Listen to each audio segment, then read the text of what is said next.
এই জন্যে আমি বারবার আপনাদেরকে মনে করে একটা কথা, আমার জীবন থেকে উপলব্ধি করি একটা কথা, যে একমাত্র আল্লাহ ছাড়া এই পৃথিবীতে এবং পরকালে আমাদের আপন বলে কেউ নাই। বাকি সবাই সবার স্বার্থের জন্য আছে। মানুষ মানুষের অবস্থানকেই মূল্যায়ন করে, মানুষ মানুষের অবস্থানকেই মূল্যায়ন করে।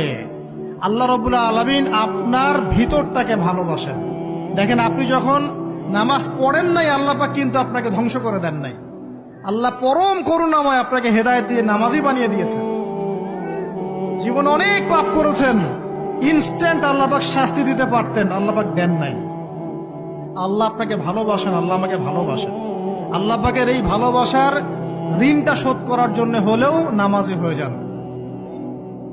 আল্লাহর পথে ফিরে আসেন, দিনের জন্য কিছু করেন, দিনের ফিকির করেন, পড়াশোনা করেন। প্রিয় ভাইরা, আল্লাহ পাক তৌফিক দান